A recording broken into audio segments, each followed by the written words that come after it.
Al-Hafidh Ibnu Katsir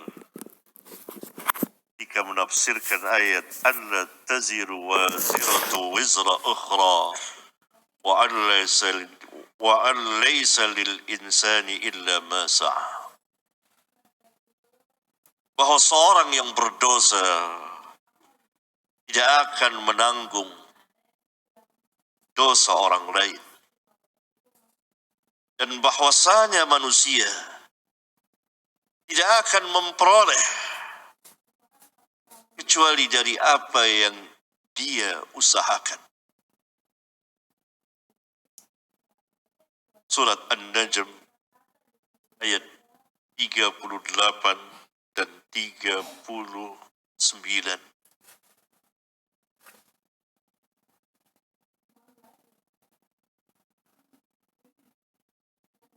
Ibnu Katsir dalam menafsirkannya mengatakan, kama la yuhmalu alaihi wizru ghairihi, kadzalika la yahsulu minal ajri illa ma kasaba huwa li nafsihi. Sebagaimana seseorang tidak menanggung dosa orang lain, seperti itu juga seseorang tidak akan mendapat pahala kecuali apa yang ia usahakan untuk dirinya. Wa min hadhihi al-ayatil karimah istanbata asy-Syafi'i rahimahullahu wa man ittaba'ahu. Berdasarkan ayat yang mulia ini, tadi ayat la taziru waziratu wizra ukhra wa an laysa lil insani illa ma sa'a. Al-Imam Asy-Syafi'i rahimahullah bersama orang-orang yang mengikutinya mengeluarkan hukum annal qira'ata, bahwa bacaan Al-Quran yang dikirim kepada orang-orang yang telah mati la yasilu ihdahu thawabiha ilal mauta, tidak akan sampai hadiah pahala bacaan Quran itu kepada orang-orang yang telah mati. Mengapa? Li'annahu laisa min amalihim wa kasbihim. Karena ia bukan perbuatan mereka dan bukan usaha mereka. Walihadza lam yandub ilaihi Rasulullah sallallahu alaihi wasallam ummatahu. Oleh karena itu Rasulullah sallallahu alaihi wasallam tidak pernah menyunatkan, mengatakan perbuatan ini sunat kepada umatnya, tidak, wala hassahum, dan tidak pernah menggemarkan mereka untuk membacakan Al-Quran kepada orang-orang yang telah mati. Wala hassahum alaihi wala arsyadahum ilaihi bi nassin wala ima'in, dan beliau sama sekali tidak pernah menunjuki mereka baik dengan nas, dalil yang tegas, dan tidak juga dengan isyarat, sampai isyarat saja tidak. Walam yunqal dzalika an ahadin minas sahabati radhiyallahu anhum, dan tidak pernah dinukil yang demikian itu, membacakan Al-Quran kepada orang-orang yang telah mati, dari seorang pun para sahabat radhiyallahu anhum. Walau kana khairan lasabaquna ilaihi, kalau sekiranya perbuatan itu baik, membacakan Al-Quran, mengirim bacaan Al-Quran kepada orang-orang yang telah mati, pastilah mereka telah mendahului kita mengamalkannya. Wa babul qurabat, bab mengenai ibadah, takarrub, mendekatkan diri kepada Allah, yuktasaru fihi ala nusus, terbatas, hanya ada pada nas, dalil. Wala yutasarrafu fihi bi anwa'il aqyisati wal ara, tidak bisa dipalingkan dengan berbagai macam kias dan pendapat-pendapat. Salah satu kelemahan di antara kelemahan-kelemahan kaum muslimin, sehingga mereka tidak bisa memanfaatkan hidayah Al-Quran, adalah mereka membacakan Al-Quran kepada orang-orang yang telah mati di hadapan jenazahnya, atau mengirim bacaan Al-Quran, surat Al-Fatihah, surat Yasin, dan lain-lain, atau di kuburnya. Karena bacaan Al-Quran itu hanya untuk orang yang hidup, bukan untuk orang-orang yang telah mati.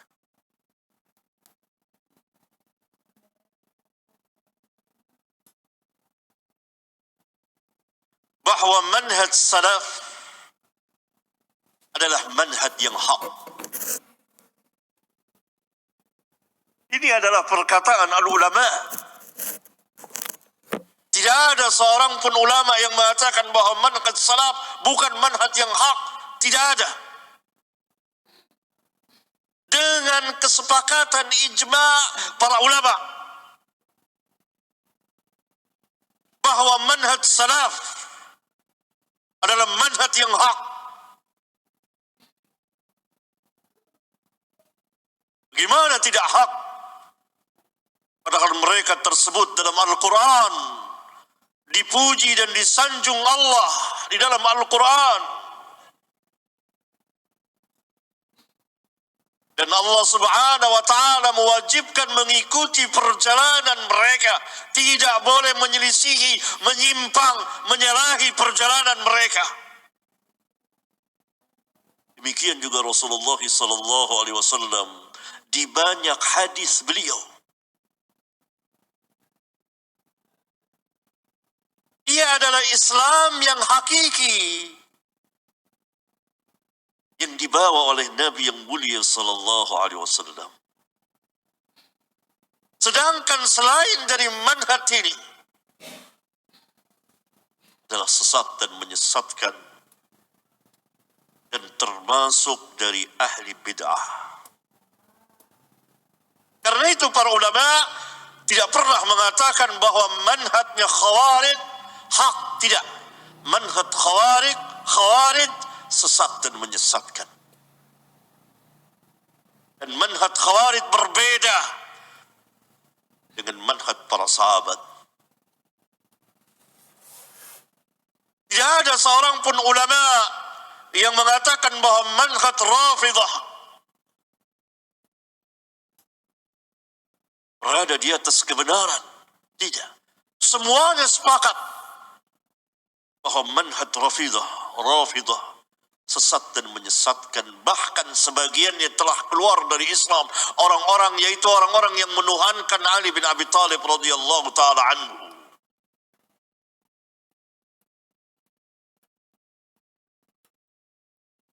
Tidak ada seorang pun ulama yang mengatakan bahwa manhaj Qadariyah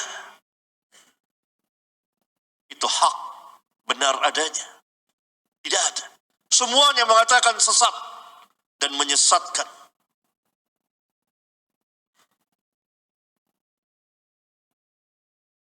Tidak ada seorang pun ulama yang mengatakan bahwa manhajnya Murji'ah hak.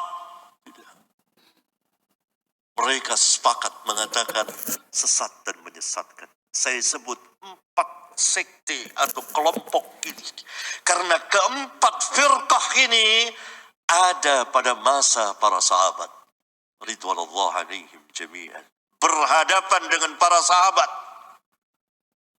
Khawarij, Syiah, Rafidah, Qadariyah, yakni Qadariyah yang mengingkari ilmu Allah, Murji'ah, keempat-empatnya semuanya menyelisihi, menyalahi manhaj para sahabat. Kita dihadapkan salah satu dari 2 pilihan. Kalau kita melihat kepada tarikh perjalanan para sahabat menghadapi mereka, maka para sahabat menyesatkan mereka. Dan sebagiannya dikafirkan oleh para sahabat. Dan sebagiannya dihukum mati oleh Ali bin Abi Thalib radhiyallahu ta'ala anhu. Itu kaum Rafidah yang menuhankan Ali bin Abi Thalib radhiyallahu taala anhu. Oleh karena itu para ulama tegas mengatakan bahwa manhaj salaf manhaj yang hak. Syekhul Islam Ibnu Taimiyah rahimahullahu taala pernah mengatakan bahwa seseorang tidak tercela, tidak ada celaan bagi orang yang menampakkan mazhab salaf. Menampakkan maksudnya menyatakan, menjelaskan manhaj salaf dan bersandar bernasab kepadanya.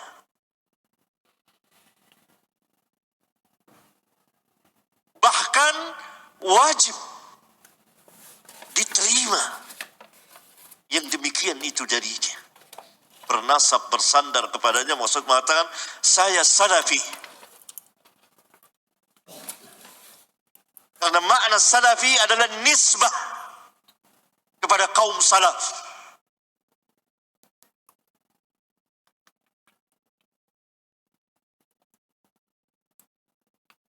Salah satunya bid'ah yang tadi saya sebutkan. Bid'ah orang-orang tampil kaum Ruwaibidah ini. Tampil berbicara tentang Islam. Padahal mereka tidak paham tentang Islam. Dan mereka inilah yang Nabi SAW katakan Ruwaibidah. Orang-orang yang tidak punya ilmu. Orang-orang yang tidak pernah ditunjuk oleh ahli ilmu.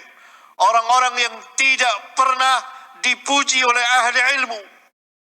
Orang-orang yang tidak pernah diperintah dan dinyatakan bahwa dia pelajar ilmiah. Kemudian tampil mengajarkan, bahkan mengajarkan tentang Islam. Mengajarkan tentang manhaj salaf.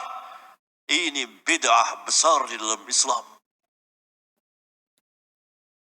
Karena manhaj salaf yang sangat kokoh itu, manhaj ilmiahnya, manhaj ilmunya, bahwa seseorang tidak boleh berbicara tanpa ilmu. Menipu umat. Itu salah satu bid'ah yang tersebar. Tampilnya kaum Ruwaibidah. Ini para pelajar harus bangkit memperingatinya. Dan ikhwan dan akhwat tidak boleh duduk di majelis-majelis mereka. Tinggalkan. Karena mereka kaum Ruwaibidah.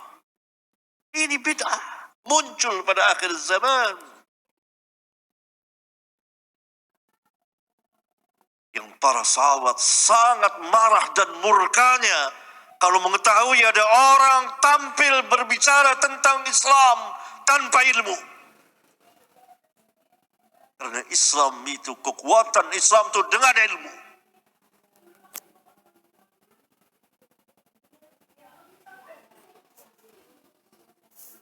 Bahwa asal terbitnya kesesatan, munculnya kesesatan itu di dalam beragama.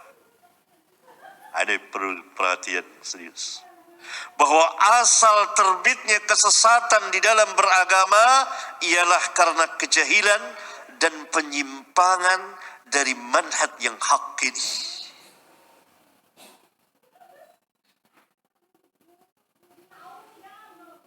Oleh karena itu wajib bagi manusia mengikuti manhaj yang hak ini secara ilmu, yakni pemahaman dan amal dan dakwah.